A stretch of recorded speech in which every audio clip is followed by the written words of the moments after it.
जगज्जालपालं चलत्कण्ठमालं शरच्चन्द्रभालं महादैत्यकालं नभोनीलकायं दुरावारमायं सुपद्मासहायं भजेऽहम्। ओम श्री परमात्मने नमः। आइए शुरू करते हैं अथ त्रयोदशोध्याय के दूसरे दिन के सफर की। श्री भगवान उवाच को आगे बढ़ाते हुए श्री भगवान बोले, वह परमात्मा विभाग रहित एक रूप से आकाश के सदृश परिपूर्ण होने पर भी चराचर संपूर्ण भूतों में विभक्त सा स्थित प्रतीत होता है, तथा वह जानने योग्य परमात्मा विष्णु रूप से भूतों को धारण पोषण करने वाला और रुद्र रूप से संहार करने वाला तथा ब्रह्म रूप से सबको उत्पन्न करने वाला है। वह परम ब्रह्मा ज्योतियों का भी ज्योति एवं माया से अत्यंत परे कहा जाता है। वह परमात्मा बोध स्वरूप जानने के योग्य एवं तत्व ज्ञान से प्राप्त करने के योग्य है और सबके हृदय में विशेष रूप से स्थित है। इस प्रकार क्षेत्र तथा ज्ञान और जानने योग्य परमात्मा का स्वरूप संक्षेप से कहा गया। मेरा भक्त इसको तत्व से जानकर मेरे स्वरूप को प्राप्त होता है। प्रकृति और पुरुष इन दोनों को ही तू अनादि जान और राग द्वेष आदि विकारों को तथा त्रिगुणात्मक संपूर्ण पदार्थों को भी प्रकृति से ही उत्पन्न जान।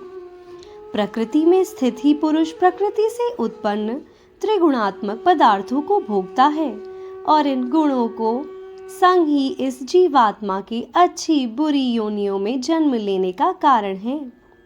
इस देह में स्थित यह आत्मा वास्तव में परमात्मा ही है। वह साक्षी होने से उपद्रष्टा और यथार्थ सम्मति देने वाला होने से अनुमंता, सबका धारण पोषण करने वाला होने से भर्ता, जीव रूप से भोक्ता, ब्रह्मा आदि का भी स्वामी होने से महेश्वर और शुद्ध सच्चिदानंदन होने से परमात्मा, ऐसा कहा गया है।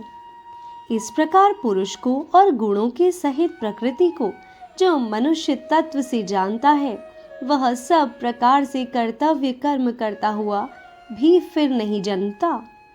उस परमात्मा को कितने ही मनुष्य तो शुद्ध हुई सूक्ष्म बुद्धि से ध्यान के द्वारा हृदय में देखते हैं, अन्य कितने ही ज्ञान योग के द्वारा और दूसरे कितने ही कर्म योग के द्वारा देखते हैं अर्थात प्राप्त करते हैं। परंतु इनसे दूर अर्थात जो मंद बुद्धि वाले पुरुष हैं, वे इस प्रकार ना जानते हुए दूसरों से अर्थात तत्व के जानने वाले पुरुषों से सुनकर ही तदनुसार उपासना करते हैं।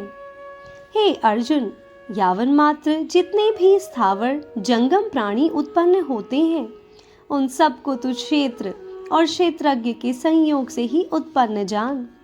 जो पुरुष नष्ट होते हुए सब चराचर भूतों में परमेश्वर को नाश रहित और समभाव से स्थित देखता है, वही यथार्थ देखता है।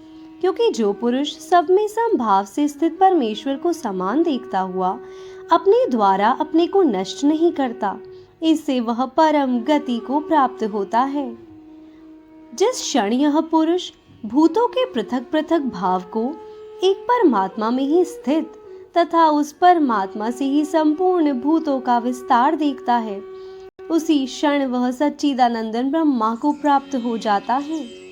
हे अर्जुन, अनादि होने से और निर्गुण होने से यह अविनाशी परमात्मा शरीर में स्थित होने पर भी वास्तव में ना तो कुछ करता है और ना लिप्त ही होता है। जिस प्रकार सर्वत्र व्याप्त आकाश सूक्ष्म होने के कारण लिप्त नहीं होता, वैसे ही देह में सर्वत्र स्थित आत्मा निर्गुण होने के कारण देह के गुणों से लिप्त नहीं होता। जिस प्रकार एक ही सूर्य इस संपूर्ण ब्रह्मांड को प्रकाशित करता है, उसी प्रकार एक ही आत्मा संपूर्ण क्षेत्र को प्रकाशित करता है। इस प्रकार क्षेत्र और क्षेत्रज्ञ के भेद को तथा कार्य सहित प्रकृति से मुक्त होने को जो पुरुष ज्ञान नेत्रों द्वारा तत्व से जानते हैं, वे महात्मा जन परम ब्रह्मा परमात्मा को प्राप्त होते हैं। यही समाप्त होता है अथ त्रयोदशोध्याय का सफर। राधे राधे।